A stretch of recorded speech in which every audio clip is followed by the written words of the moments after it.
This episode is brought to you by Lone Wolf Paintball. They are an amazing online supplier and have been around since the beginning of the game as Michigan's premier paintball field and paintball supplier since 1987. They are rapidly expanding into the online retail space and supplying everything you need to be the best paintball player you can be. They have got it all. Head over to lonewolfpaintball.com and shop all of your favorite brands. And they also boast amazing customer service and will have this out to you with same-day shipping, which is amazing. It's always nice to know that your stuff is on its way immediately so you can start to use it that very next weekend of play. Check out their YouTube, Lone Wolf Paintball, and their Instagram at Lone Wolf PB, and stay up to date with all of their deals and sales. Play the Game podcast is immensely honored to have them on board, and we cannot wait for you guys to check out lonewolfpaintball.com and become a part of their community. Today's episode of PTG is brought to you by the one and only Trans Labs that brought the world two amazing products. First off, Transfuse, which is a hydration multiplier, and most recently, they just dropped Transcend, which is a nootropic energy formula. No matter what you use, when you choose Trans Labs, you are going to be boosted and you are going to be ready to charge the paintball field and win out there. With Transfuse, that is a premium rapid hydration multiplier and immunity fortifying formula scientifically designed to replenish you at the cellular level. And they use all natural ingredients in this product. We've got zinc, we've got vitamin B6, we've got vitamin C, sodium, potassium, choline, and it is an amazing way to make sure that you're hydrated and prepared to play top level paintball. When it comes to Transcend, that is a premium nootropic energy formula designed to increase cognitive performance, elevate mood and clarity while supporting long-term brain health, and it's going to leave you feeling great with no crash or jitters. It's one of the only products in the nootropic space backed by research studies to ensure the formula is correct for optimal performance. It is more potent than anything on the market, and it will keep you charged and ready to win out there. I take one scoop, but if you're stimulant sensitive, take a half scoop. And if you want that LFG dose to launch to the moon, dump 2 scoops in your drink and you are going to be flying down that paintball field. Comes in 2 delicious flavors, Baja Blast and Skittles Candy for the Transcend. And for the Transfuse, they have 2 new flavors as well, Pineapple Express and Hawaiian Punched. So if you get a chance, head over to translabs.com. That's TRANZLABS.com. Use code PLAYTHEGAME and you'll get 10% off. If you subscribe to a monthly delivery service, you also get 10% off as well. So you can take advantage of 20% off on these products. Head over to translabs.com and give it a go. What's going on, PTG Nation? Thank you guys so much for tuning in and rocking with us. This episode, we have an absolute banger. We just got back from the NXL Chicago Open. Tyler Harmon and myself both underperformed with our teams, getting a 3rd and 4th place. We did not make the finals, either one of us. It was all lined up for us to get back to the finals and compete against one another once again for another epic showdown, but unfortunately didn't happen. However, lots of great stuff to talk about. We had Dylan the Bruiser Boyum and Dany Schonauer on the show from Level. Talked about a lot of really hot topics, fun, interesting stuff. And without further ado, we're going to hop in the show. That was an insane inside move by Marcelo Margot. Great communication. And the crowd starts chanting Harmon. Great shot by all the guys, though. Tyler Harmon saved that game. He came out with 2 wins. Marcelo Margot was on fire. Welcome, everybody, to the PTG show. We got another one for you. It is Monday, September 13th. We're getting one out before March. You have to go to Europe tomorrow. How's it going, dude? Getting ready for all that? Yeah, absolutely, man. It's we're back to the crazy schedule of a professional paintball player, especially when, international travel's open, you're playing all the different leagues. This is usually how it goes. You get home Monday, throw all your stuff in the laundry, repack, get whatever, sort of errands, whatever sort of family time you want to get in done. And then you're leaving Tuesday morning, the very next morning for a long international haul to the other side of the world. So, I'm heading to Paris tomorrow morning. Got a 9 a.m. flight. Pretty excited to get out there. It's going to be an action-packed weekend. We have lot going on. I'll be playing with the Camp Pendleton Raiders in the Pro Division. We are fighting for the berth to the Champions Cup, which is actually pretty cool. Obviously, I won't be able to play with the team at the Champions Cup, which is being held at it's simultaneously with the World Cup. I'll be with Dynasty, of course, but competing with them for that. They're taking the number one team, or if you win the Paris event, you automatically get that berth into the first round bye to where you're guaranteed in that top 8 spot. So not only am I hold on. doing that, you won't play with the Raiders if it happens? Come on. I know. Unfortunately, I don't think I'm allowed to. I think it's in my contract that I would lose everything. Whole house, everything's gone. It's all gone. Everything's gone. TVs, microphones, the show, everything. Dynasty owns me. So, dude, lucky. Yeah, that's the way it goes. But really cool for them. I mean, they've been a semi-pro team for such a long time. And so to go over to Europe and compete in their very first pro tournament ever in Germany and get the win, I know was huge for the organization. Huge shout out to Dan Smith, Melody Smith, for running that team and everything they do. They're just fantastic people. Sawyer is awesome. He was on the Team USA U19s team a couple years back. Sawyer Smith, that's Dan Smith's son. They're just great people, great group. So really excited for them. But we also have a lot of other stuff going on too while we're out there. It's the Nations Cup. So I'll be competing with the Team USA men's team. And then I will also be coaching the U19s and U16s team. I think most of the PTG listeners are aware of that. But it's going to be a lot. It's going to be action packed. So I fly out tomorrow morning. I get into Paris Wednesday morning at about 8:30 a.m. We're going to get picked up, meet up with Anthony Vitale and Lori Miller from Boston Paintball. And we will head out to the field. I think it's about an hour and a half drive from Paris, from Charles de Gaulle, in Dreux, I think is what it's called. A nice little town about an hour outside of Paris. Head to the field. If the conditions are good, it's supposed to rain quite a bit. So if it is, I don't think we're going to practice, but if not, we're all going to get a practice in. Ryan is going to be out there. Greenspan is going to be out there with the, with the veterans team over 40. Sir. So, and he'll obviously be playing with the men's team as well. So we're going to get a full day of practice on Wednesday. The event starts on Thursday for the Nations Cup. So I'll be coaching the U19s, playing with the men's, and then Friday I'll be coaching U19s as well. And then Sunday is U16s. And then hopefully we're also playing with the Raiders. So Friday I'll have coaching with Friday's going to be nuts. Friday is going to be coaching the U19s, playing with the men's, and also playing with the Camp Pendleton Raiders. So it's going to be a ton of paintball, a lot of action. We're going to be very busy pretty much from, the first game in the morning to the last game at night, I'm sure, is how my schedule is going to be. It's going to be a lot. Dude, that's what you want, though. You want to be playing paintball, and to be able to have those opportunities to even make those trips and get out there and play paintball over on the other side of the world is such an immense blessing. So you're going to have a lot of fun on the journey, and everybody is. Safe travels to everyone going out to Paris. And I do got to give a shout out to the Camp Pendleton Raiders, because like you're saying, that organization is just a really great one. Great people all the way around, and everyone's having fun, sharing the love of the game.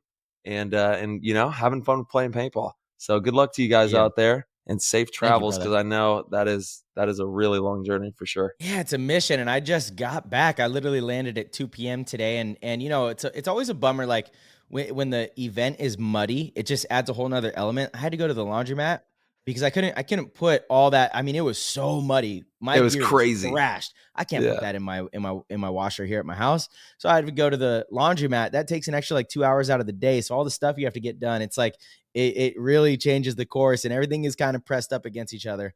But hey, that again, that's the life of professional paintball if you're really, really out there doing it. And usually like in the full season, it'll be like 3 weekends in a row that are like that. Usually the way the schedule would go in previous years before COVID, it's like, you have like a major NXL event, then a European event, and then it would be like either Australia or Asia or one of those other ones. And you're always coming home in between for literally a night, do your laundry, repack, get everything ready.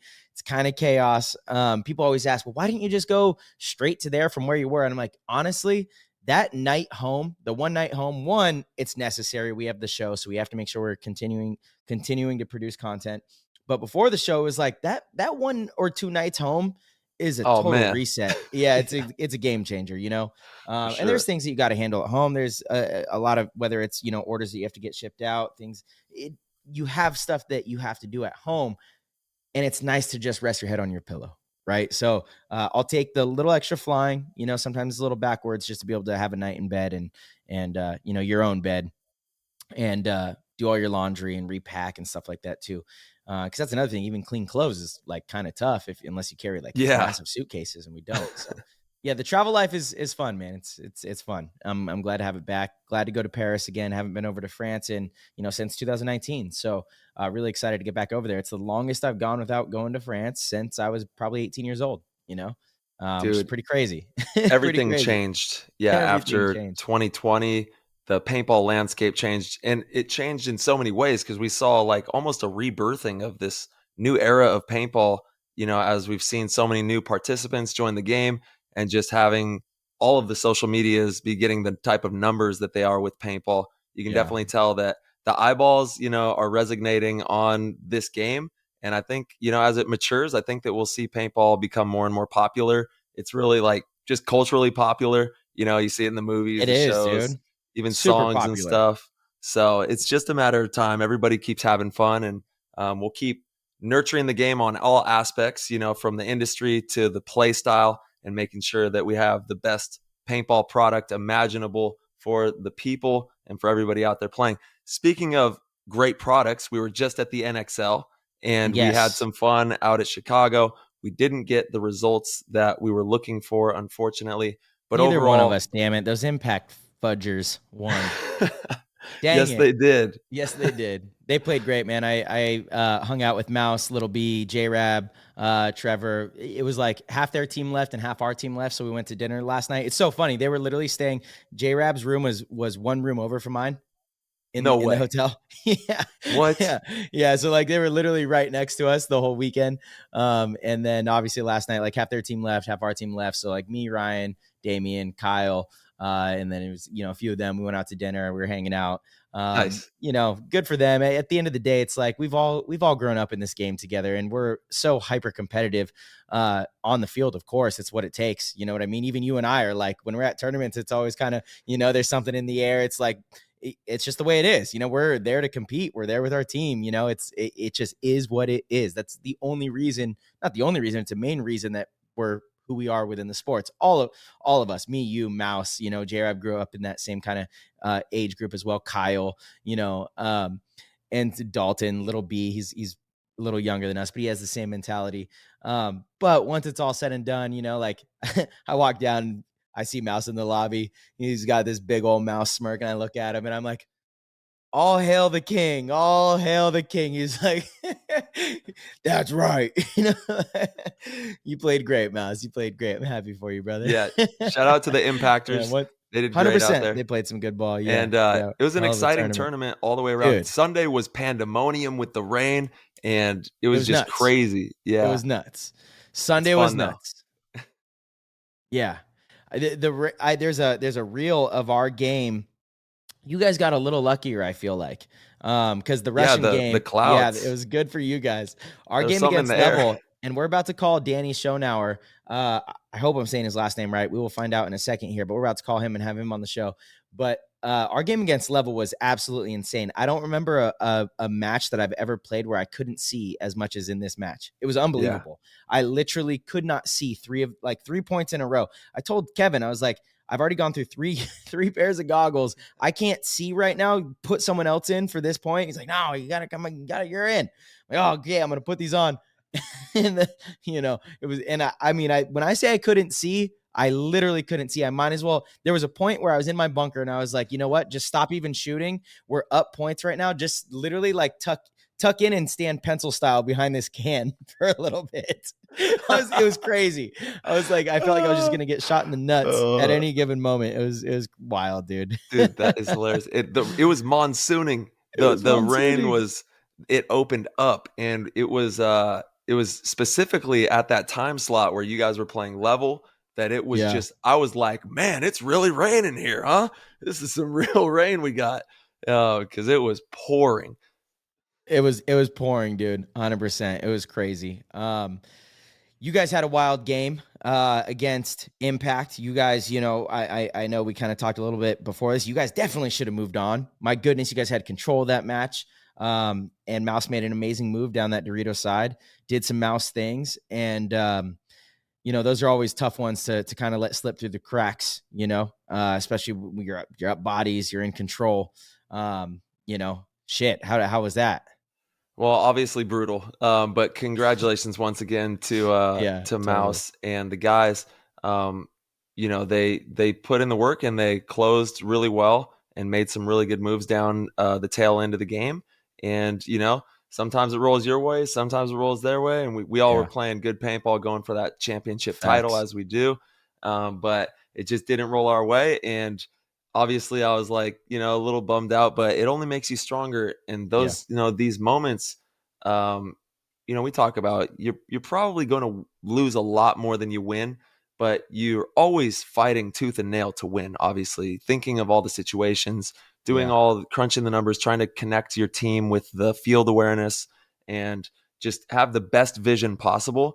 But it's like it's all a growing process. Every tournament is so valid. We learn new things. That's why it's a never-ending process in this game, because of those gems right there. Like the journey. It's all about that yep. journey, the paintball journey, Yes. and what it teaches you. So we're just grateful to be able to run around on the paintball field and have those types of memories with the brotherhoods that we make, and the sisterhoods and everybody who's out there Totally. playing paintball. It's for those stories. Yeah, we got beat up by the Russians. I know the score was like, I guess, kind of close, but it felt like we got beat up. They did Russian things, and what I mean by that is the Russian Legion is notorious for on Sunday. If they catch fire with their shooting off the break, and they didn't get this against Impact. They shot Mouse maybe once or twice off the break, but Mouse is their attacker, so it's a little different. Every so often, the Russians will hit a streak where they start shooting bodies that never die on the That's field. right. The Yeah. interior spots where it's like, how did they even shoot that? What did they do to shoot that position? Hmm. And there was like a 3-point stretch in our match where it was just boom, boom, boom, boom, boom, boom, boom, boom, boom, off the break of like those weird interior shots that you don't see any other teams do. And they connected on them, and it makes it really difficult. Then we had a huge blunder of there's a funny reel going around of Ryan Oh bunkering Sergey. gosh. He had a fat ball in his breach, so he literally comes around, has Sergey's back. He's on the other side of him, pulling the trigger. Sergey like actually calls himself out because he's like, "Oh, of course I'm dead." And he realizes, he looks at Ryan and is like, "Wait, what are you doing? You're like trying to shake your loader or something." And he just one balls Ryan and then shoots Blake, who just ran by, thinking Ryan cleared out Sergey. That Yeah. was to tie it up, and we would have had like Mm. 15 seconds left and gone into overtime. And who knows what happens then? I'm not saying we win in overtime, but it just changes the whole game. Yeah. It's like, it's so crazy how finicky and fragile this stuff is. But Ty, real quick, we're supposed to call Dany. We're a few minutes late here. He's waiting on us. Let's get him on the line Let's get from him in. LVL. Yeah, because their performance was awesome. So here we go. And Dany's been playing some fantastic ball. We're gonna call him right now. Let's see. And overall with the They've tournament, I just want to say I'm super, super proud of the Heat squad and how much perseverance we showed, because we were down 2 and, had that little comeback to get Yeah. up in there. Dany. What's going on? Hey, there we go. Yo, my yo. brother. How you guys doing? Doing We're good, bro.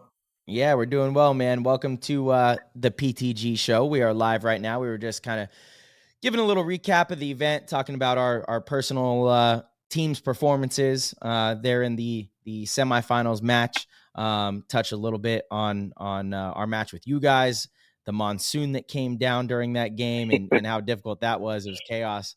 But man, really excited to have you on, dude. You personally have been playing some excellent paintball.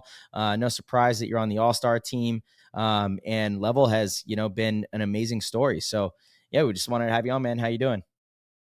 Doing well. Thanks for having me. And yeah, dude, that monsoon was probably the craziest paintball match I've ever had to play in. So Really? that was I mean, I don't know if you remember Galveston Island in 2012. That was pretty rough playing that, but dude, I couldn't see anything. I know you guys couldn't either. So well, actually, that event, I think, what division were you guys playing back then?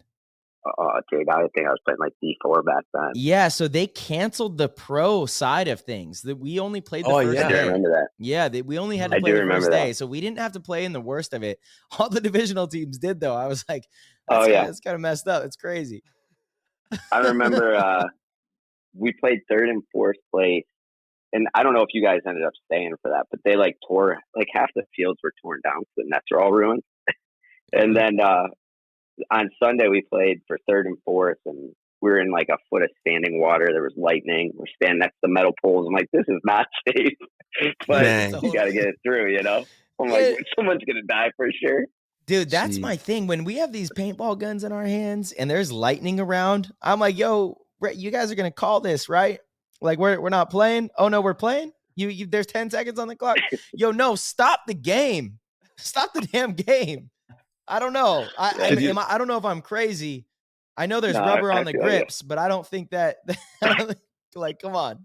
I think there's definitely a high likelihood that something could connect on but that's like, holy smokes. But I do want to say there are like a handful of iconic tournaments that are just rained out. Texas, Galveston, the very last PSP was like a crazy one. Dallas, I remember that one too. Yeah, and then another Texas event where it was freezing, right? 06 in Texas. It was literally like the Ice Bowl. Dude, the Ice Bowl. It was insane. I did not play that one. Yeah, that one was before my time, but bonkers. That one was bonkers. Miserable. Yeah, I was playing Division I with Aftermath. I remember we got third place, and we got beat down pretty bad by, I think it was Doc's Raiders in the semifinals. And I just remember the most miserable feeling every time you got shot. It was like, because your hands were brittle. I mean, they were literally just brittle, ready to break. And that event was like, I actually think Philly Americans won that event, right? And I'm pretty sure Tim Montresor was playing on the team. Yeah. I think they won that event. Maybe it wasn't Philly Americans, but it was Tim's team. Yeah, I think Tim won that event. Dude, that was a big one. Yeah, that was crazy. That was iconic. Tournament that Lasoya was playing with us on Oakland Assassins. Oh, and damn! He walked up behind that other player and just because that event. Yeah, the Ice Bowl. Holy shit. Yeah, in the Ice Bowl, that was that same tournament. Yeah, damn. Yeah, then we've had. I remember in 05 LA Open. That was an iconic rainy event. Also, like the finals were under the lights. Like that was a wild one. Amsterdam in 2019, I think, was another one that was like just one of those crazy mud bowls. It's New Orleans or something like that. Wasn't there one? Mardi Gras. Mardi Gras. Yeah, that was Mardi Gras 04 or 05. I forget which year. But that one was gnarly. That was my first pro tournament. That was my very first pro tournament. Holy shit. At that Mardi Gras. I was like, I'm ready. I don't know if I want to keep doing this. Dude, Bob sent me to the center 50 in 3 feet of water. I swear. I had a little floaty on. I was paddling. I had a boat making my way to the 50. It was crazy. That's too good. Dany, how do you guys prepare for the rain? What did you guys do? Because I feel like as soon as it started a monsoon, you guys started to make a comeback. I was like, how can these guys see? What's going on here?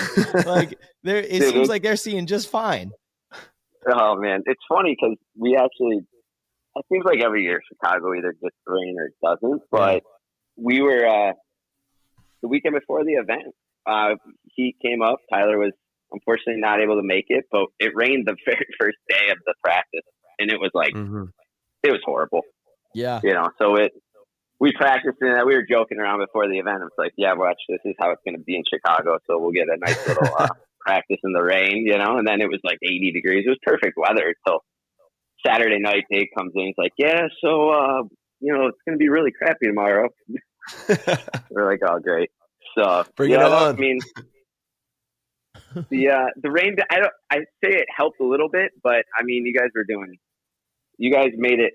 We probably spent 2.5 hours going over your games the night before the like Saturday night, just trying to figure out, and you guys were doing a lot of like the same breakouts. So we gave you like such a respect to not really run wide on the snake side. And when I tried to, you guys kept killing me. So I was like, well, eventually it got to the point where it's like, well, at this point we have to go, right? We're down 3, and the guys really did a great job pushing the middle. So you guys made me go on. Yeah, that's a thing about, whenever there's a field where it's easy to shoot bodies on the break like this one on the snake side. It was some pretty big gaps. You can set multiple guns on that snake side, make it really difficult for a player to get out. If a team doesn't give you that shot, it can be really frustrating to the team that's shooting it, right? And so that's always a good idea. Like, if you say, you know what, we're just not even going to run through it. Waste your guns on that gap. We're going to try to win from somewhere else. We're going to have 5 alive, and we're going to win from a different part of the field. That's a good strategy. That's a really good strategy. So for all the divisional players out there, recognize that, realize that. Don't just continuously like run through this spot because you know it's a good spot on the field. I promise you there's other good spots on the field, right? And it's always better to play 5-on-5 than 4-on-5. I can guarantee that, you know? So it's, you know, I definitely felt that when teams didn't run against us, it's like, wait, we don't have that body advantage now. There's a little bit of a like, damn, okay, we have to readjust our guns. We have to try to find another area to get a kill from, you know, and you have to try to exploit it in different ways.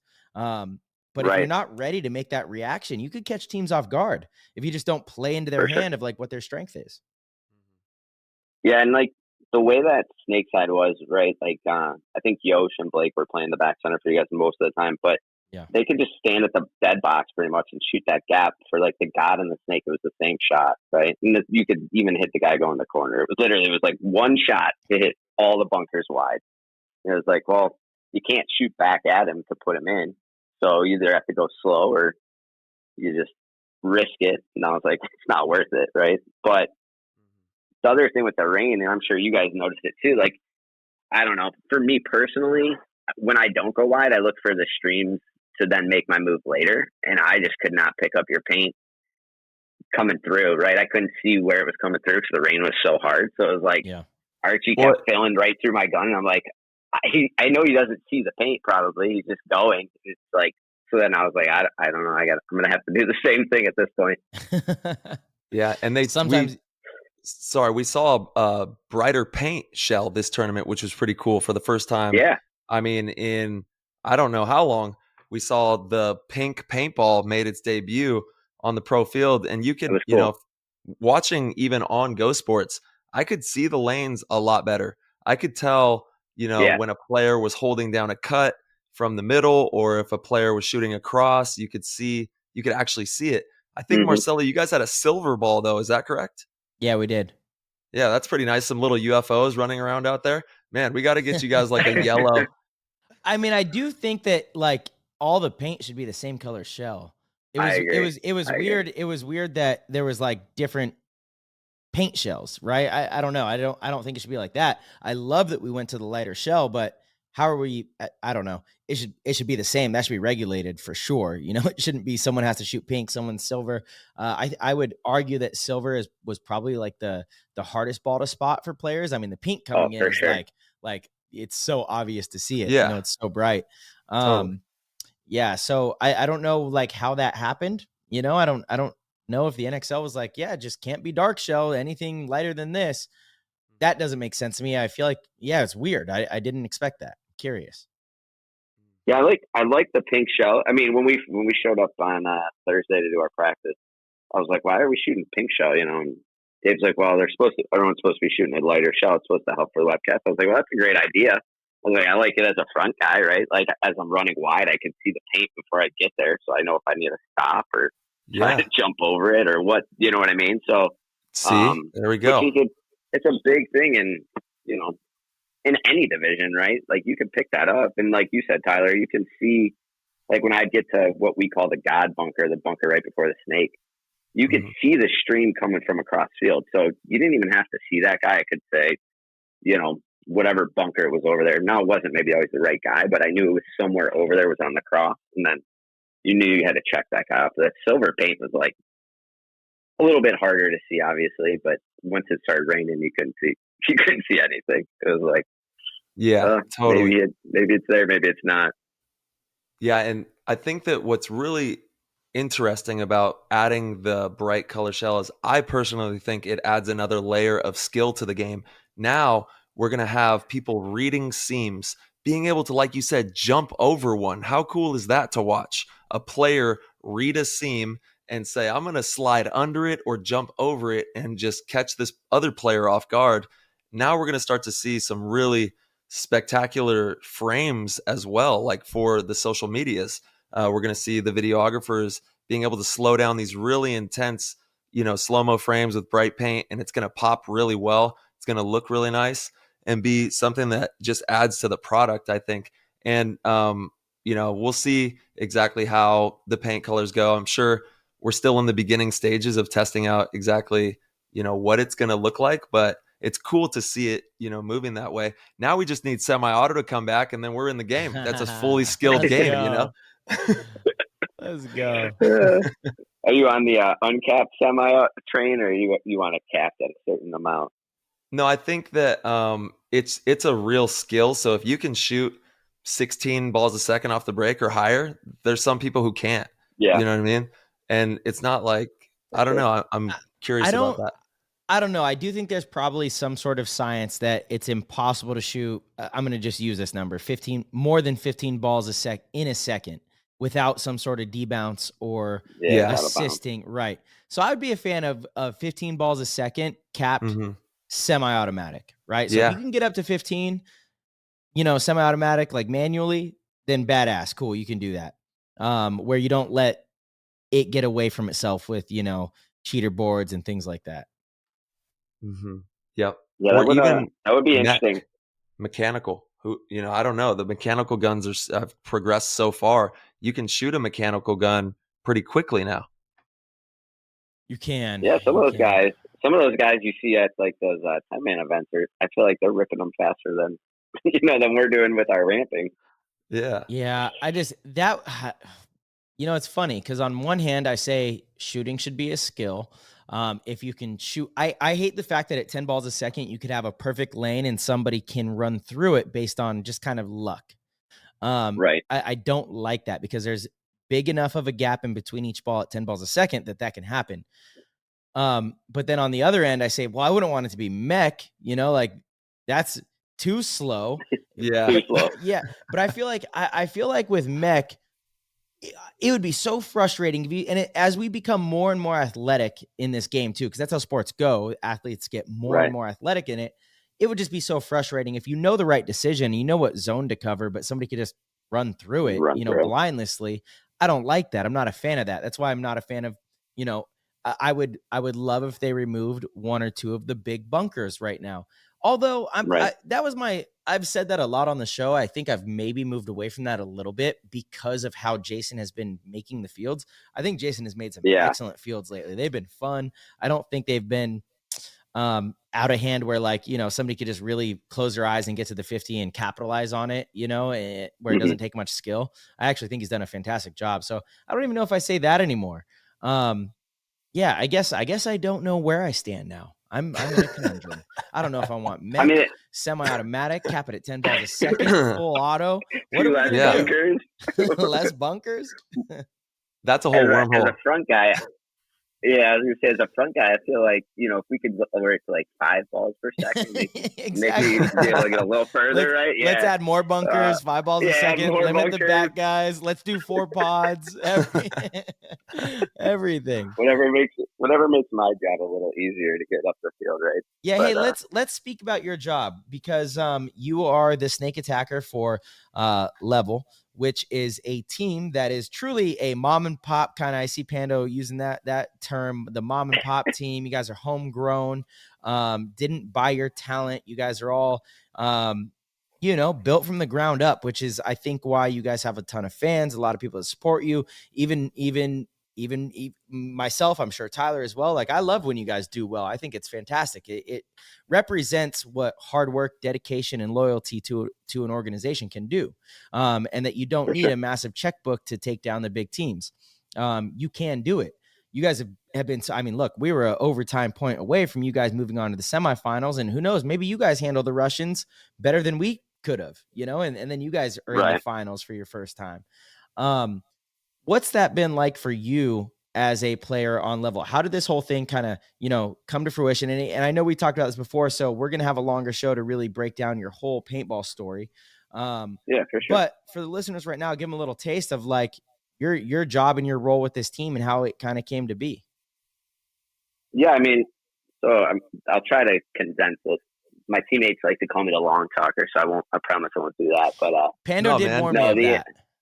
Let it rip. It's a running joke, but no, we're a bunch of guys from like the Ohio, Pennsylvania area that we kind of grew up playing against each other and all different, like, for a bunch of different teams, right? And eventually those teams broke up and we, started this team and basically talked to Dave, because me and Dave actually played together a long, long time ago on the same team, Cleveland Imperial for a little bit. And Dave Pando? When Davis, yeah, me and Pando, wow. We go way back. Okay, we go before, that does go way back. Before he came to Cali. Okay, so, all right.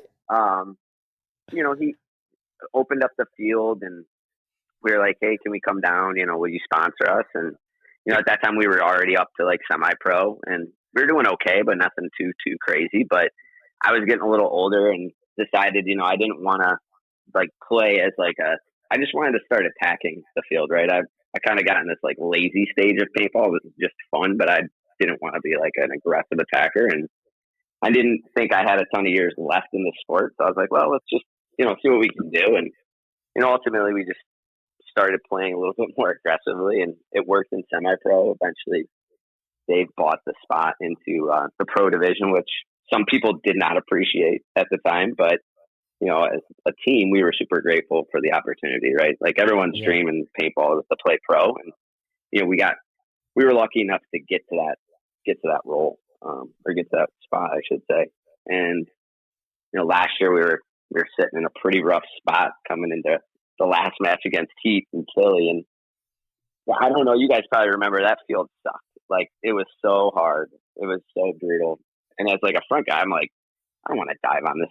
I don't want to dive on this, but we're kind of sitting in a spot where it's like, we're about to get relegated potentially if we don't turn the season around. And I think as a team, we all just were like, all right, no more mistakes. And, let's just do what we can. And obviously we ended up winning that match, which was kind of like what we needed as a team to like prove to ourselves that we could actually do it. Right. Like, I don't think any of us really believed that we could maybe take down the top teams, like take down you guys. I mean, we still haven't beat you yet, but that's a goal, right? Eventually we want to be able to say we beat everybody in the division. So slowly getting there. And I don't know. I mean, it's been an exciting ride. It's been, one of those ones where it's just like every time we get another big win, right? It's just a little bit more, belief on our end. And, we just are starting to trust ourselves and we're actually we have 10 guys on our team and we're getting, contributions from literally every single person, which is huge. For a young team. You don't usually get that, right? For like new teams, you got a couple of guys. Sure, yeah, I got picked to go to the All-Star game. I don't necessarily agree with it. I think Dude, no way. Congratulations. You're crushing it. Yeah, you deserve every accolade you get. And honestly, you're the front runner for LVL and your story is tremendous. And I don't want to cut you off. I know that you were talking about that still, but we salute you. Well, I appreciate that. And yeah, I mean, it's huge, right? Like I wouldn't be where I'm at without the rest of the guys on the team. And, it's awesome to see everybody like starting to make a name for themselves.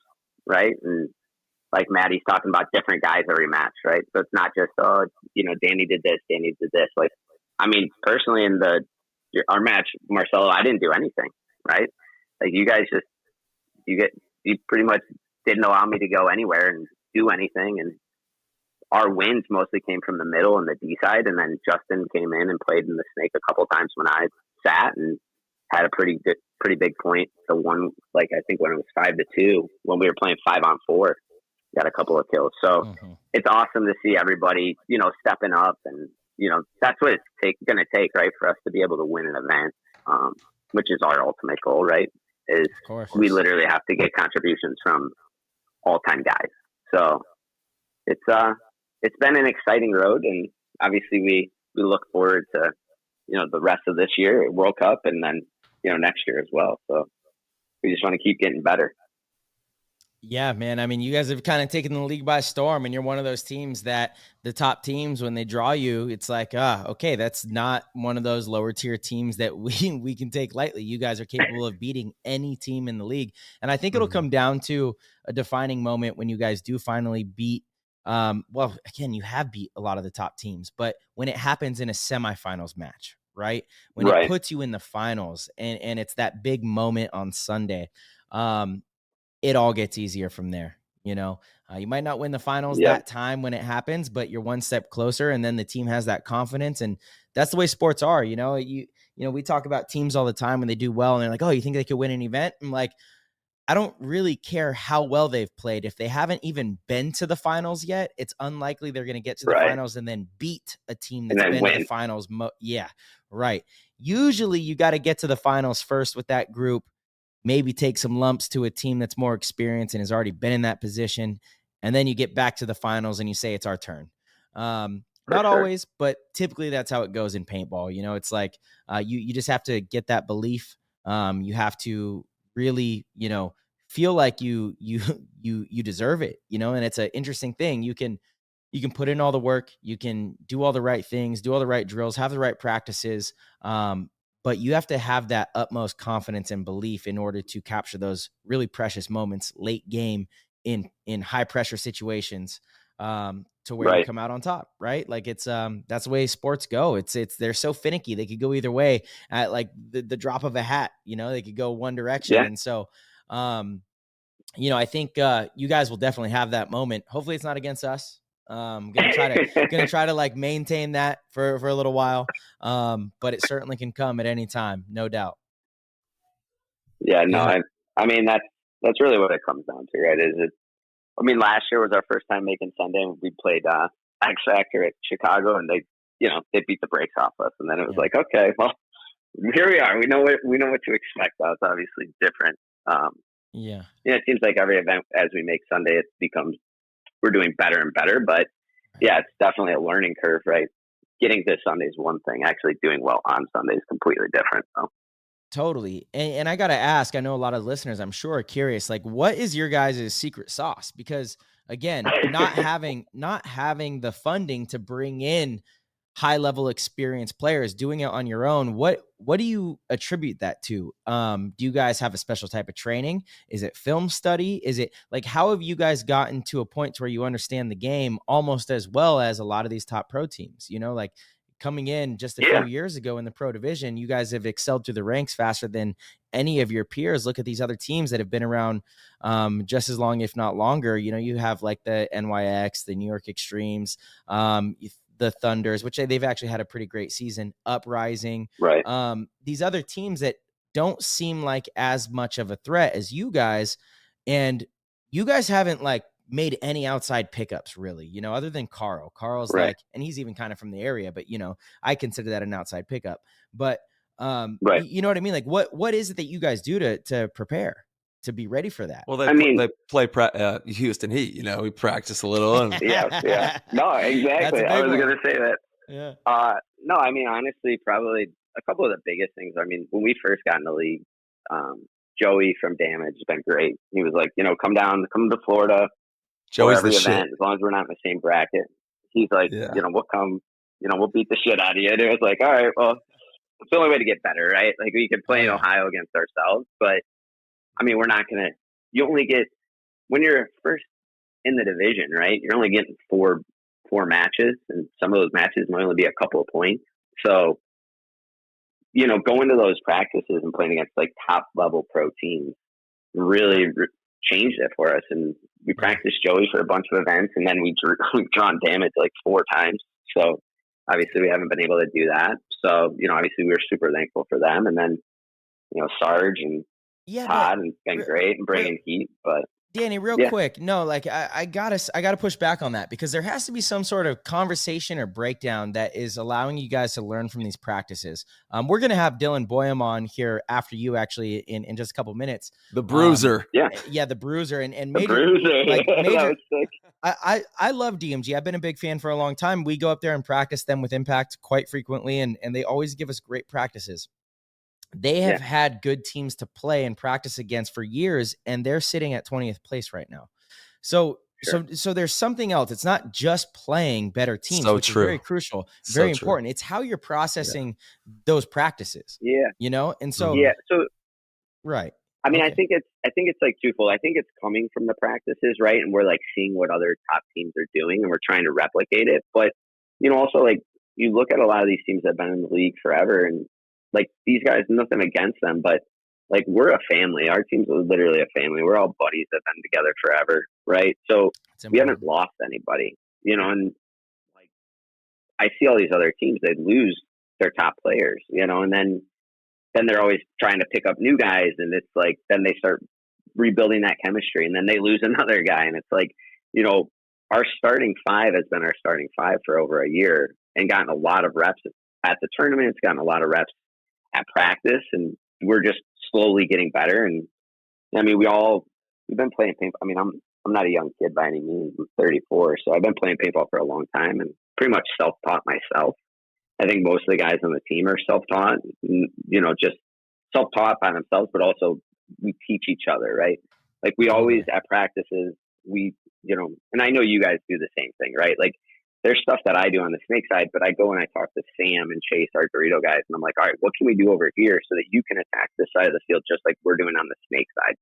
So that when teams are just, putting four guns on the snake side, you're free to make moves on the D side now, right? We can go up the middle. So the guys have slowly, I shouldn't say slowly, actually really quickly been able to adapt to that. And now I was listening to one of our matches, and Maddie was talking about how like playing us is like a heavyweight fight, right? Like we're going to come at you from every angle. And it's true. We really do.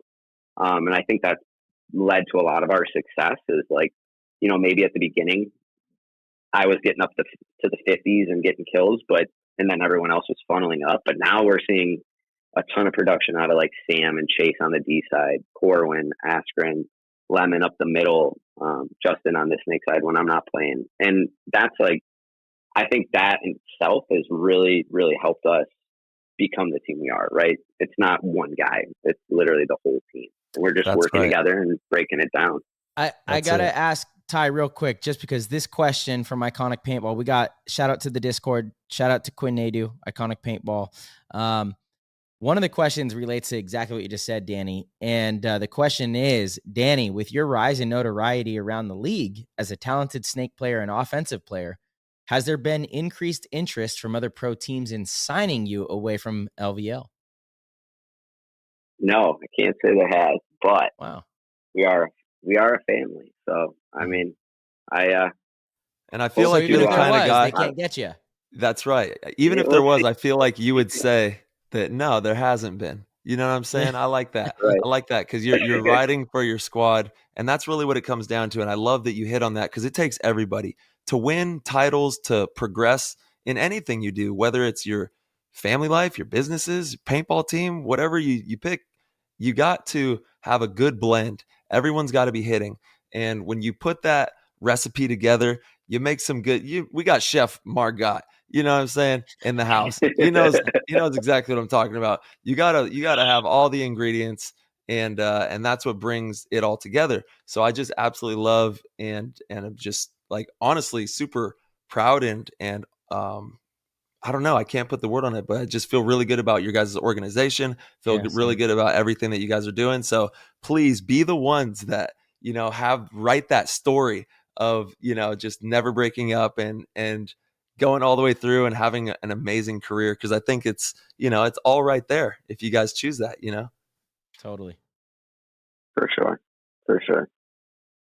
Ty, you got a question from the Discord? I got another one if you haven't looked at it yet. Go ahead and fire that one off. Let's see what we got. Sweet. Yeah.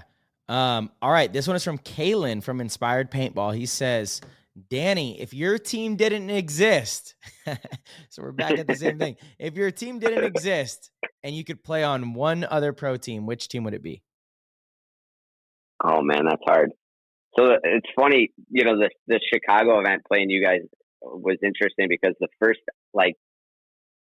big paintball tournament I ever went to I can't remember the year, unfortunately, but I actually pitted for Dynasty. Me and my best friend did. Yeah. So that was the first national event I ever went to. And that was probably in 2008 when I was still probably just epic. Picking up paintball, you know what I mean? But, no, I mean, I feel like everybody wants to play for Dynasty at some point, that plays paintball. So, it would be cool to play for the Dragon, but obviously, damn. I mean, there's so many good paintball teams out there. No. Leave it there. We're just gonna. There we go. That's a great answer. Hey, Danny, I gotta ask, can you hear the applause there on I can. Okay. It was good. Yeah, we got Nailed the ones it. and twos. We got the ones and twos. All right. All right. I actually have a personal question. I want to know, what paintball gun was your very first paintball gun, and did you play in a birthday party? Was that your first time playing paintball? No, it's funny. I went big my first paintball gun. So I was like in high school. A bunch of my buddies I played hockey with were into paintball. They had like a field they had set up in their backyard, and they'd always talk about it. And I'm like, this sounds like so much fun. And I had saved a bunch of money probably from birthday parties, So my first gun was actually an auto cocker. Never shot a paintball gun in my life. I spent like a couple $100 on like a auto cocker and a tank, and then I played in my backyard with like a couple other buddies, and we didn't even play. We just shot at the trees and stuff. And I was like, well, all right, well, this is cool. Like, we should actually shoot each other, So it wasn't. I think I played in the woods for a little while, and then eventually me and a couple of buddies were like, let's try like a tournament, played like a 3-man event, took third. And as soon as I did that, I stopped playing in the woods. I don't think I ever played in the woods after that. Dude, that's where we start. That's where I started, in the woods, playing, running around in the thicket, having fun. All right, I got another question from the Discord. Shout out to Jay Lamb. Thank you for asking this question. This is a good one. Danny, although the time has been short, have you learned anything from Hot Carl? Dude, I have. Carl's awesome. He fits right in. I was talking to Maddie about this when we did like a little interview and stuff, and we're a bunch of like weirdos on our team. I swear. I feel like every team's got some weirdos, but oh yeah, Carl fit in perfect, and it's interesting to see his like take on the game, right, and how he played it.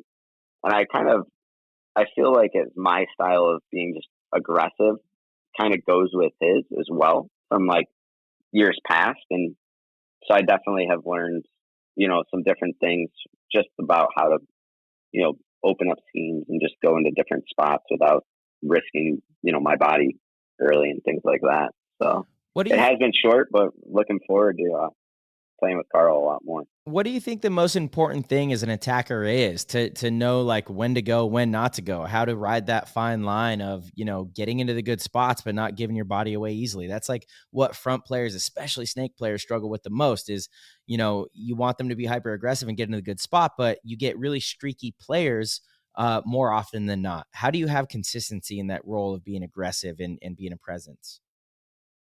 I think a lot of it comes down. I mean, if you guys watch a lot of our matches, our back guys are unbelievable off the break.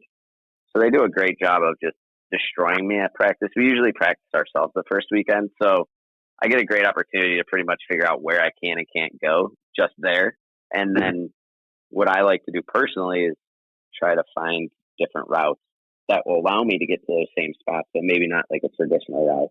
And I think that's what's allowed me to kind of be as aggressive as I am, but also just, being able to read the paint, maybe not on the fly, but okay, you can't go wide, you go a little bit short, but figure out who's shooting at you and bide your time and then, be aggressive. A lot of guys just, I feel like they're like, well, I just got to go. And then they run through paint and end up getting shot. And sometimes it pays to be a little bit more patient and use your teammates to, put those guys in. Corwin, who plays right behind me, is amazing at, basically picking up the guys that are shooting at me and, listening for what I need. So, having a good back guy also helps a lot too. Certainly does. It's tremendous. It's absolutely tremendous. You've got to have a good 2, 3, that's going to be able to put those players in that are holding you back from making those next moves. And especially on this field, we saw that obviously with the snake side. You could try to take that bite early.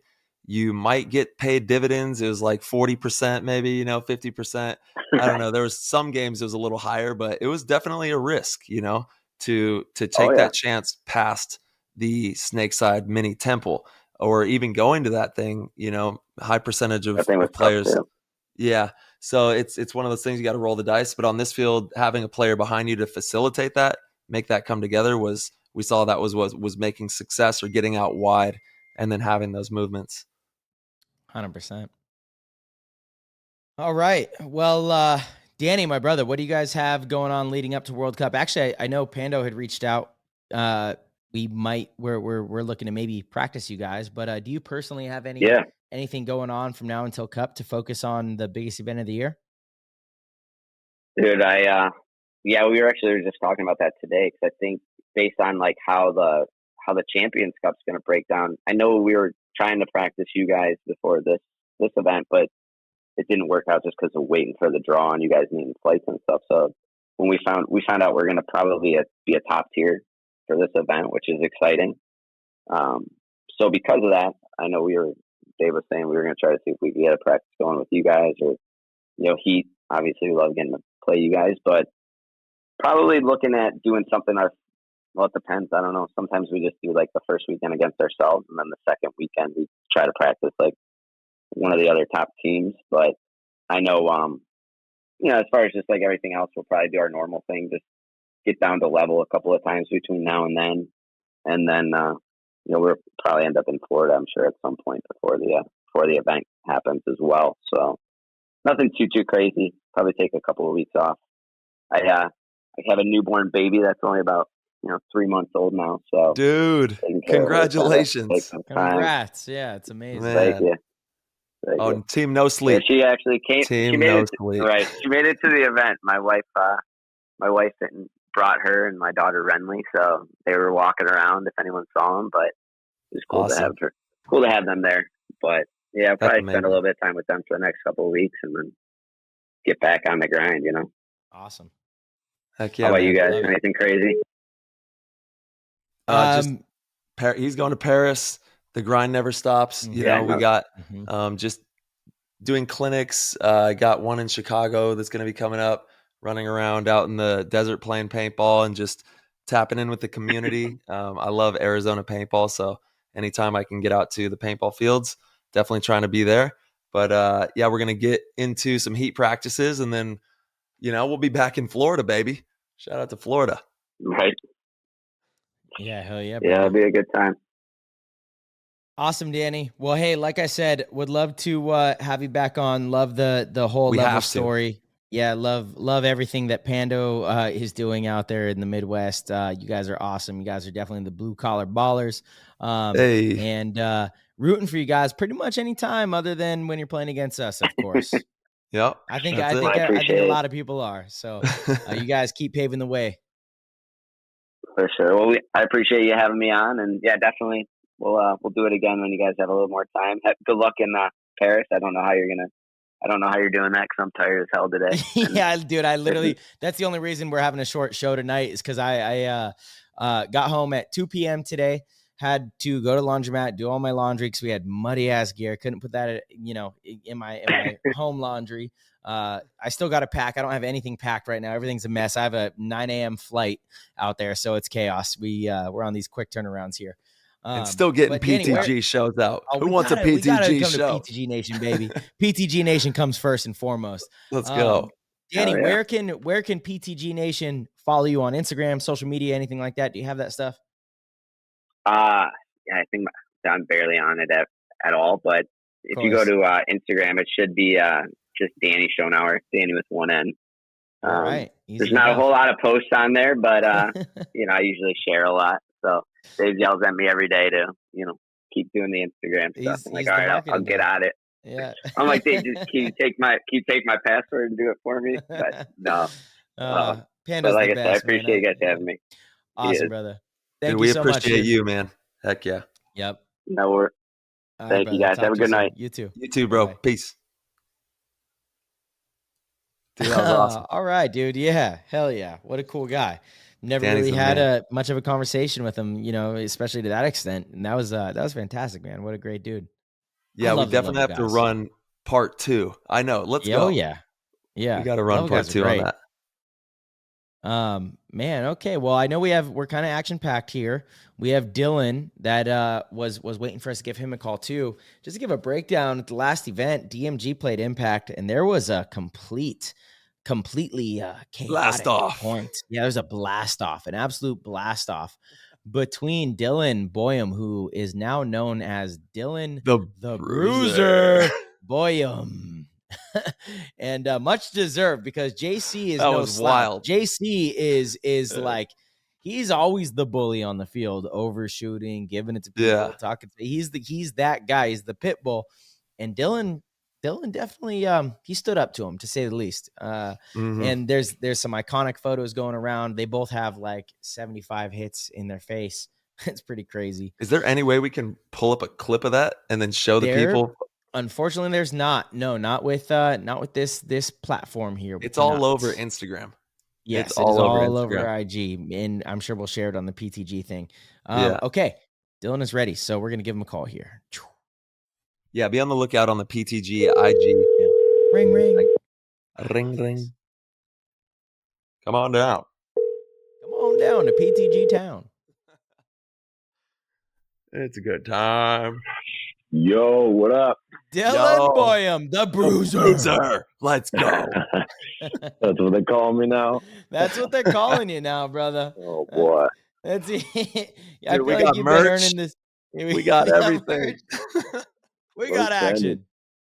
Let's go. Let's go, boy. Oh man, my brother, what's happening, dude? What are you doing tonight? How you feeling after this weekend?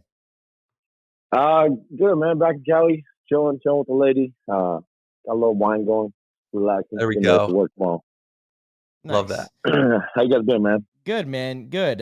We just had Dany Schonauer on the show. We don't have a ton of time tonight, just simply because I'm on a super quick turnaround, leave for Paris at 9 a.m. So got to get this whole show edited, wrapped up, got to pack still. But I've been trying to have you come on the show for a long time. I kept asking you, and you're always like, no, I haven't earned it yet. It was kind of a similar thing to Mikey, which is funny. I'm like, bro, you have earned it. I want you on the show. And then now after this, Tyler asks you and you say yes. What the hell is that about? It's a NorCal boy, man. Can't tell you. Oh, all right. That's hella whack. Now I get soil. it. NorCal versus SoCal. Soil. SoCal always be dunking on NorCal. Oh boy, here we go. Let's run it. Let's run it. Well, I'm definitely not trying to get in a standoff with you anytime soon. No way. So, damn. Yeah, Dylan. dude. Yeah. You've had this fire pretty much at every practice ever. I feel like there's almost always some sort of chirpiness. I love that about you, actually, because you leave it on the field. It never carries off the field, which is I could appreciate that in an athlete for sure. The mentality is there, but this was just a very interesting thing in paintball, because in a year where we eliminated overshooting penalties, I think it's the second year, right? It was the beginning of 2021. It was the first time where it was like, okay, you know what? We're not going to give overshooting penalties anymore in the pro division. It would have to be an unsportsmanlike conduct kind of thing. We want the action, right? It's exciting. It's this, it's that. And it has kind of gotten progressively like worse and worse. There's been, events where the overshooting is just kind of blatant, and it's like, okay, it's getting a little out of hand. And then here we are in Chicago, and we had this little episode. Let's walk us through like what was going on there. What happened? How did it get to that point with you and JC? Well, I mean, first of all, you know me. I think you guys should let us rip. The way I look at it is like this, right? So, JC. Everybody in the pro league knows who he is, man. He's a scrappy dude too, right? Yeah. Oh, yeah. When it's a mutual, and we're both, giving consent to it, and we're both trying to let it rip, you gotta let us play. You gotta let us figure it out. It's one thing, say for instance, if that was nickel ball, that situation doesn't happen, right? But we know JC, and the situation is what it is. I want to say that was the 5th point of the match, and it was a 2-on-2. And I don't know if you guys got to watch that entire match, but it was actually a really good match. In the first 3 points, we should have won those points. We dropped the ball in those points. We lost 2 2-on-1s in the first 2 points, and they're all stars. Made some good plays. And it was one of those things that got a little frustrating. And it came down to it where time was ticking. We didn't have a lot of time left. We needed to get bring that score a little closer. And situation was I want to say it was me and Ivan for Cornell and was it Zuther or one of the East Coast guys. But we were both in the Dorito can, and JT was in the 50 Dorito. I had Ivan with me over in the Dorito corner. So I look down the wire, and the can's looking right at me. So I go inside, and my only thought is I got to go get JC off the field. and he makes a nice head check on me right when I'm passing a Dorito wedge, and he comes up and he actually shoots me right before I get to that brick. So I'm kind of in a little predicament, and the way I'm looking at it is like I'm gonna have to ride the grade right here. You know, it is what it is. So I'm gonna try to get a ball in two and try to draw a trade out of it, give my boy a chance to win that 1-on-1. This motherfucker comes over the top thinking he's the goddamn Terminator coming at me, dude. He runs into a fucking chainsaw and found out that he wasn't ready for that. So it is what it is. You know, it happened. We were both cool. No hard feelings about it. Like That's you said, what I we're love. on the field. That's what I love right there. That is the part, you know, is the mutual respect, because you guys both are, you know, pit bulls. It's a couple of pit bulls. That's an anomaly. That's what I call that. You know, that's a paintball anomaly. That's not something you see. I mean, we haven't seen anything like that at tournaments. And obviously, you know, I'm sure with that amount of coverage that it went viral, absolutely viral all over the internet. The picture, the videos, it was just going crazy. And I'm sure everyone's you've seen that. a lot of that. You come from the Assassin, so you've seen a lot of that, Tyler. Yeah, it was wild. And in my day, we were shooting like, you know, 20 balls a second plus. So they would lay into each other, and in a matter of seconds, you have 50, 60 paintballs all over you, you know? And it was just crazy. But Chaos. I think that I don't have a problem with it. I do have safety at the forefront of everything that I do with paintball, because I want to package this product and make it the best that we possibly can, and something that's replicatable and can be passed down for many generations. So my only thing is, I never want a barrel to get slipped under a mask and have some catastrophe happen, right? So we do have to respect that, and maybe even set some parameters where it's like, yo, y'all lay into each other, have some fun, do what you want. You're grown men and women, have fun, do live your life. You know what I'm saying? But you have to stay 5 feet away from each other, or you have to stay, you know, at least a distance away to where we don't have something crazy happen. Yeah. Most definitely. But I mean, if you see it on my end, I stay 10 toes down where I'm at and hold it down for where I'm standing. This guy fucking comes at me, you know, thinking he's going to puck me out or something. So that's on him, bro. He wants to come settle to me. I mean, you saw what happened. He bowed out and ran away. No. One-handed. I couldn't believe that, because JC is so tough. JC's a tough dude. That's literally why you got the nickname the Bruiser. Everyone was like, "Oh man, Dylan is no joke." I loved it. I loved everything about it. But I agree with Ty. I do. I think, and look, our sport is just so new, and we're honestly learning on the fly here and making things up as we go. I love the overshooting. It's part of the game. It's an exciting part of the game. But I also agree, like, worst case scenario is a barrel does get slipped under the mask there, and you know, someone loses an eye, and that's a big deal. So I would love to see some sort of, you know, maybe you gotta stay within a little bit of a distance, you know, 5 feet. Have it out like that, and sure, you're gonna get your game suspension, but because if we don't do anything other than you're just out for the rest of the game, just like it you know, progressed. Overshooting is now acceptable in the sport. So people started overshooting, and then it led to what you guys just had out, which was crazy. It was pretty gnarly and cool. I mean, not everyone in the pro league is trying to get it down like that. So they're not. I don't think everyone's going to be doing that. But no, but shout out takes HK is one. Army and the SLR. That mask isn't bent at all, dude. You can put 1,000 tables in that lens, and it's never cracking. Shout out HK, bro. Yeah, you're right. I'm talking about putting the barrel under the mask, though. That's the thing. I mean, like I said, I stood my ground. If you want to 10 toes, on him, boy. 10 toes. Maybe that's the rule. As soon as you start overshooting each other, you can't walk towards each other. Yeah. you guys do bring up a really valid point, right? So the way I look at it is, we're in the most elite division that you can play in the sport. So to me, it's a little bit different. You know, I didn't get into the sport to necessarily become a role model or whatnot. So I hope that, you know, kids aren't looking at me and trying to go to the local field and do that, because I do not condone that, and I'm not looking for people to go out there and get in trouble. And, you know, but we are at the top. We're at the professional division of it, so people got to understand that. I do think, however, you know, those new guys that are getting in the sport in the D5 and D4, I really don't want to see that carry over to those divisional fields, and, you know, people that are starting getting their toes wet in this, and, you know, they go out and have a day like that and decide not to play again. I don't want that. I don't want that for the sport and you know, for the young kids out there or whatnot. But that's right. With that said, I play the game how I play it, and sometimes I get a little intense out there, and it is what it is, and what happened happened, and I mean, I guess that's for other people to judge for it. Nah, you're the man, bro. I stand with you on that. I really do. We got merch.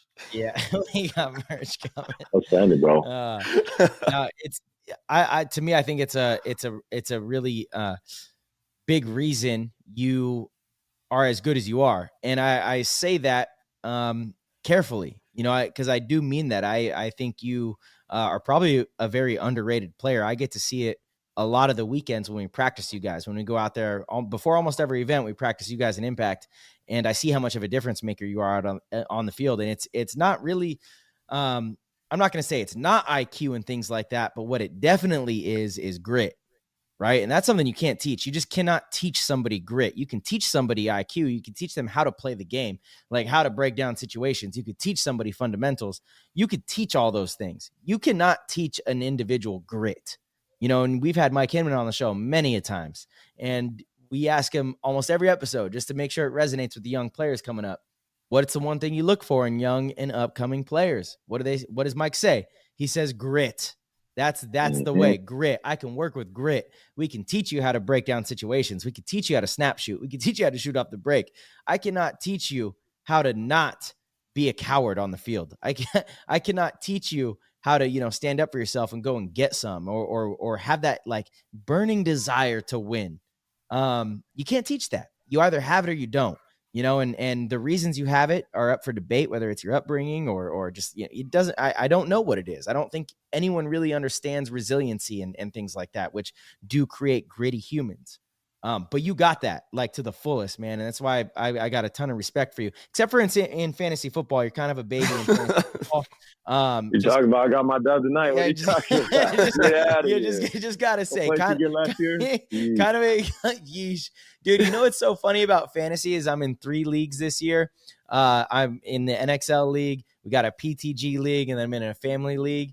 And in the PTG league, I was like, I thought I had my best draft. That's the only league that I lost in this week. I was like, damn it, that is bullshit. But the NXL league, I'm off to a good start. We got fire in the NXL league. I've had some bad luck the last couple of years, man. You got to be honest. Come on now. Man. It's week 1. It's a long season. Week 1 tells the whole story. What are you talking about? Yeah, we got to get out without no injuries, man. It's all good. Nah, man. But back to the grit thing, dude. Real talk. That's definitely something that you carry with you, and I think it's for me, it's been one of the biggest reasons. I don't understand why your team is in the position it's in. And we have to address it. We definitely got to talk about it. Obviously, it's a big topic of conversation, trying to avoid relegation. What the hell's going on over there, man? Because we practice you guys. You guys are better than what you're doing in these events. What's happening? Tough, man. We've been struggling with a lot of communication and teamwork and putting it together on the field. When you bring up the grit talk, I'm not the only guy on DMG that has grit. I think there's a lot of gritty players that come from the Northern California area. Yeah. And it's been that way for a long time.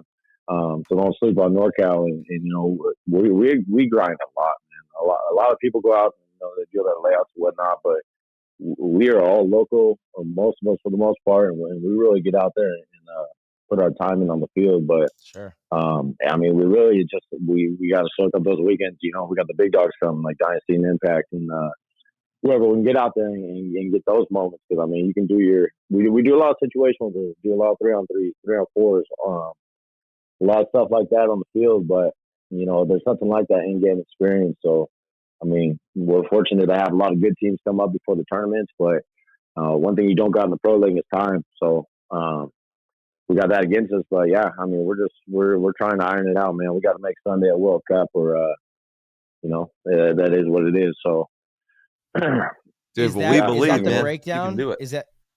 Is that the breakdown? Is if you just make Sunday, you can avoid. Obviously, I think it does depend somewhat on what the other teams do, but like, where do Latin Saints sit? I don't really know. Is it if they don't win a game and you guys make Sunday, does that you guys avoid relegation? Do they get relegated? I mean, I don't know, because they're bringing in some other teams for World Cup. I'm not sure how that's going to shake things up or how the points are going to be drawn out or whatever. I think they got some Europe teams and some Latin America teams coming. So, I'm not too sure. I don't think they've really aired that out yet. But to me, I'm just looking at like, hey guys, our goal is to get to Sunday. If we get to Sunday at World Cup, we can make something happen, right? We can go on a run. There's no fucking reason we can't be doing this. We have the talent, we have the players, we can make this happen. That's the goal. Get the World Cup, make that Sunday, and try to go on a run. The fate's really in our hands. I mean, you can look at what the other teams got to do. I'm not the statistic guy. You can ask my brother those questions; he'll break down for you. But in my mind, it's get to Sunday, and we'll go from there. That's so awesome that you get to play with your bro as well. Talk to us about that experience of being able to, have your bro travel around with you and play pro paintball.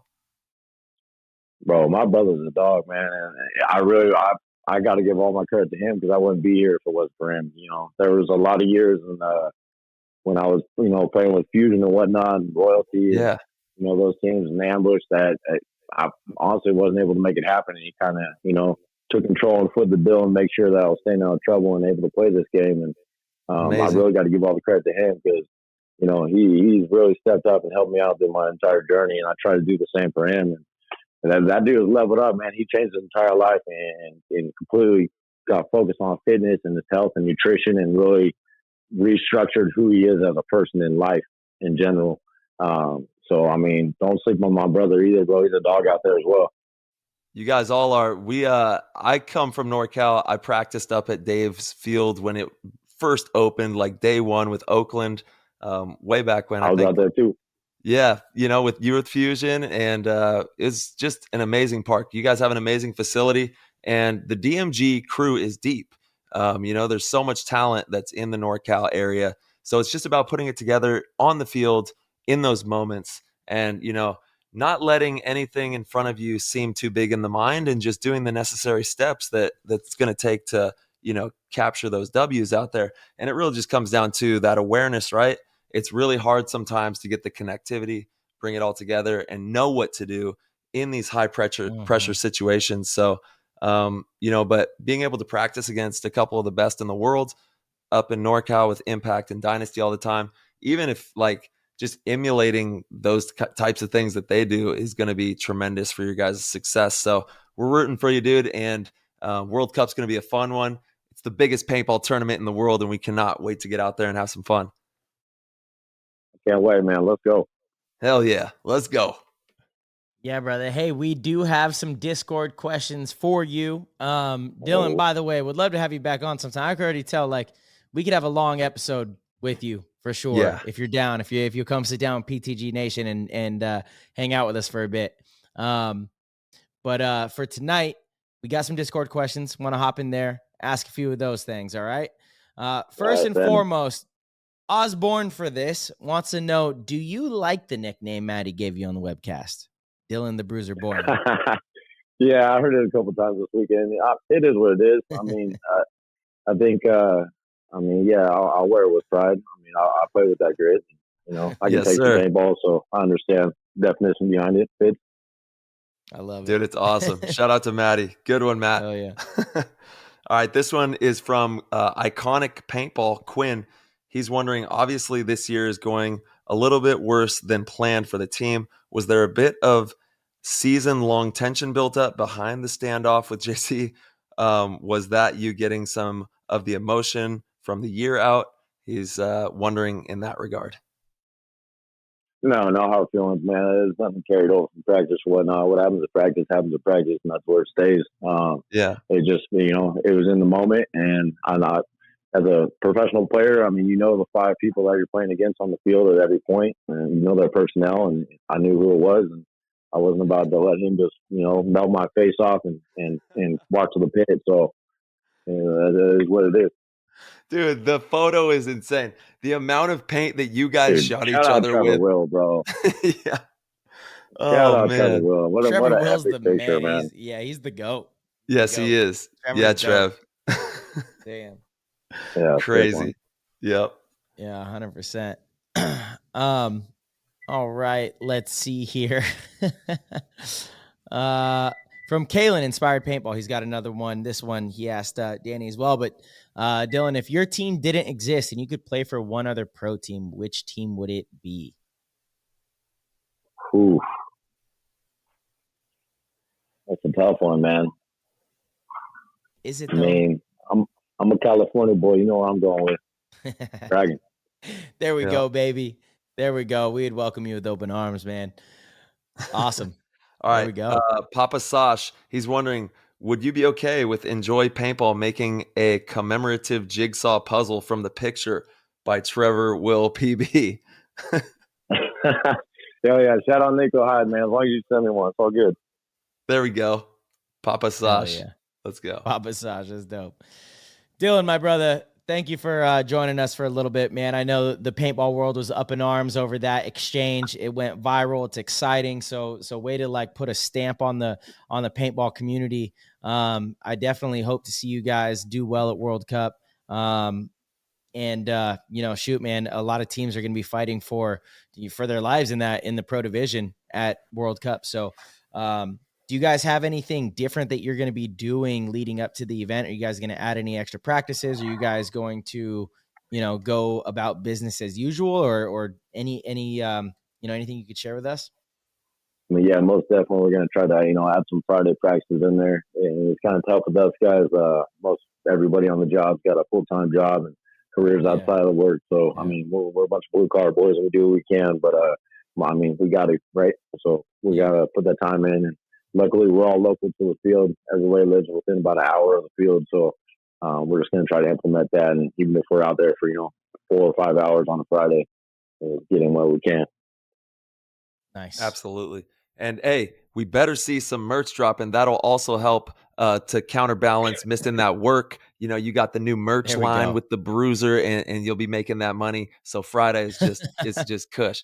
So we can't wait to see that, and it's going to be amazing. Watch out for the Bruiser merch dropping soon. Yes, Bruiser baby. Hell yeah, right on, guys. I appreciate you guys having me on and everything you guys are doing for the paintball community and whatnot, man. You guys are killing it. Dylan, that's what it's all about. Brother. Thanks, Dill. We appreciate you, bro. Thank you. Have a good night. You too, dude. Peace. Ooh! Let's go. All right. The Bruiser. What a show. The Bruiser. Dude, that was a hell of an exchange. Damn. Man, Dylan's dope, dude. He's cool to talk to. He gets it, bro. He's got the grit. He's someone that you want on your side. That's, man, it's rare to find people like that. You know what I mean? It's rare. There's not that many people like that. Hard working dude too, man. Oh yeah. All week, straight to the paintball field, doing what has to be done to make sure that he can still play this game that he loves, that is truly a life-changing game. Paintball is the best.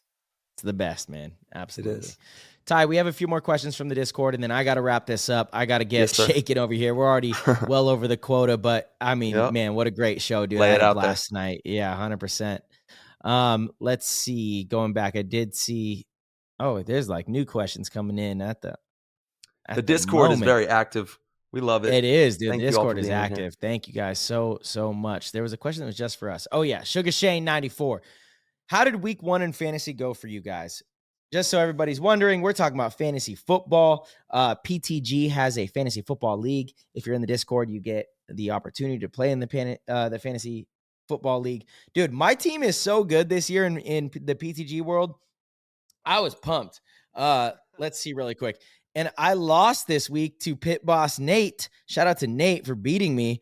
I'm blown away oh my God, the Seahawks beat the Broncos tonight in Russell Wilson's Monday Night Football for everybody who's listening to this. My goodness. So my PTG team, listen to this. I have Justin Herbert, Mike Williams, Juju Smith-Schuster, which, okay, Saquon Barkley, Alvin Kamara, Zach Ertz, Sammy Watkins, Chris Godwin, Kareem Hunt, Julio Jones, Justin Tucker, Baltimore defense. Yeah, my team's good. It's good, but Mike Williams put up 3 points. Chris Godwin, last minute, was like, had an issue, got hurt. Zach Ertz, kind of nowhere to be found. And Mike Williams, I already said this, he had 3 points. 3 points. My gosh. So I hardly lost in that one, which is a bummer. But my team, I'm still excited about. My team is good. Pit Boss Nate did beat me by a significant amount here. Let's see. It was 140 to 122. Damn. Saquon went off, though. I knew that was a good pick this year. I have him in pretty much all my leagues. I'm in 3 different leagues. Shout out to the Gallimores Bandits. Nick Gallimore took me down in heroic fashion in week 1. And I have Jay Burrow as my quarterback, and I think he took more sacks than he's ever taken in his whole career. Him again. So he won you the He won you the chip last year. He did. He did. Week 1 did not pan out the same way. It's okay though. Week 1, you know. I'm looking to the waiver wire. We're gonna make some moves and see what's going on here. Nice. Oh man, my brother, it's been fun. Thank you so much, man. I gotta hop in, get this thing uploaded for everybody. Listeners, thank you guys for joining us, rocking with us. Stay tuned. We have tons of action on the PTG Instagram, Play the Game Podcast, at Play the Game Podcast. Please give us a follow, interact with all the stuff. We're making sure to share stuff, as daily as we can. And yeah, we'll see you guys soon. Get in the Discord, get active. If you guys want, get active in the Discord. If you guys are, want certain people on the show, all you got to do is ask, and we'll reach out to them and have them on if the demand is right. So, yeah, brother. Tap in on the TikTok too. We just started really getting some stuff going on the TikTok. So hop on that one as well and give Play the Game Podcast a follow. Thank you everyone for tuning in. We'll see you on the next one. Peace. All right, PTG Nation, thank you guys so much for listening. Hope you guys enjoyed the show. Hope you guys really enjoyed everything we talked about. This was a fun one, absolute banger, really great content, really great conversation. Most importantly, we enjoyed it, which means I hope you guys enjoyed it. If you guys would like, as always, you can head over to ptgpaintball.com. Click on the Patreon link, become a supporter at any level, and get access to the Discord. The Discord is going off. If you are a GOAT member in the Discord, we do a show once a month that is only for GOATs. You guys have exclusive access. Within that show, we do a live Q&A, have tons of behind-the-scenes information, all sorts of private info about the league and all sorts of cool stuff that's going on. And we do some pretty amazing giveaways. Sponsored by Hormesis. Usually, Hormesis is the business. They're the best. And we got tons of it. And we also have a lot of other personal stuff that we like to give away and do. So, again, ptgpaintball.com. Our website is brought to you by Rusty Glaze at conceptpursuit.com. If you guys need a website, Rusty's your guy. You guys heard me say that a million times. All right, everybody, you're probably sick of hearing me talk. So, I'm going to head out to Paris. And, as always, I'll see you guys very soon.